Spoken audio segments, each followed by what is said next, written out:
magandang gabi, ako po si Jeron Mugueres, ito ang Kumbawan Shiga at ngayon ang mga balita. Ang kampanya ng Kansai Electric Power Company sa pagtitipid ng enerhiya ngayong tag-init ay nagtapos na noong ika-7 ng buwang ito. Ang panahon ng kampanya para sa pagtitipid ng enerhiya ngayong tag-init ay tumagal mula sa ika-2 ng Hulyo hanggang ika-7 ng buwang ito. Sa panahong ito, ang Kansai Electric Power Company ay humiling ng 10% ng pagtitipid sa enerhiya kumpara noong nakaraang 2 taon.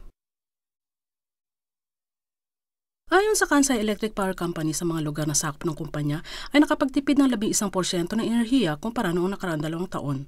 At dahil dito ay naiwasan ang pagpapatupad ng planadong blackout sa naka-schedule. Sa karagdagan, inihayag ng kumpanya na may 4 na araw lamang na ang pagkonsumo ng enerhiya ay lumagpas ng 70% ng maksimum na paggamit at walang naitalang araw na ito ay umabot ng 75%. Ang usod ng Kusatsu at 4 na pribadong kumpanya na nakatala dito ay lumagda ng kasunduan sa pagbibigay ng suporta sa panahon ng lindol at iba pang kalamidad.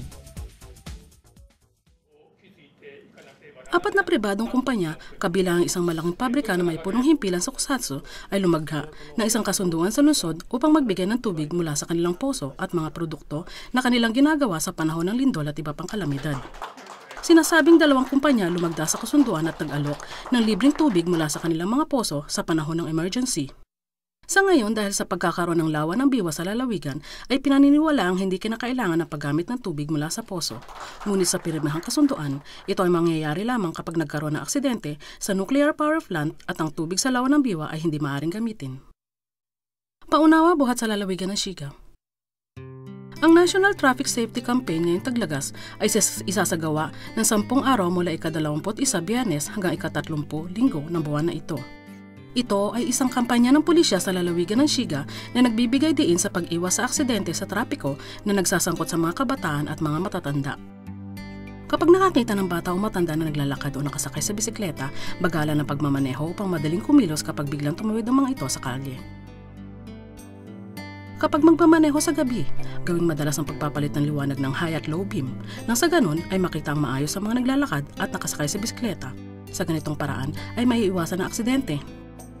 Kapag maglalakad o magmamaneho ng bisikleta sa gabi, magsuot ng maliwanag na kulay ng damit at gumamit ng reflector sa katawan upang madaling mapansin sa dilim. Ang kontribusyon ng bawat isa ay napakahalaga upang ang mga aksidente sa trapiko ay maiwasan at hindi mangyari. Nais mo bang dumalo sa festival party ng Brazil?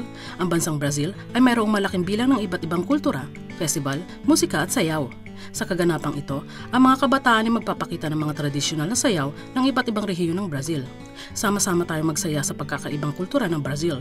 Sa festival ay mayroon din mga tampok na Brazilian food stalls. Ito ay gaganapin sa ika-7 ng Oktubre, Linggo, sa lungsod ng Omihachiman, bayan ng Dimachi, mula ika-3 ng hapon hanggang ika-9 ng gabi. Para sa iba pang impormasyon, makipag-ugnayan sa Japanese Latin School sa telephone number na 0748-313462. Sa susunod na linggo, ang reporter ni Satayani Suzuki ay ipapakita ang ginaganap na seminar ng mga volunteer para sa pagbubukas ng Japanese classes sa lungsod ng Maybara. Hanggang sa susunod na linggo, sayonara, paalam!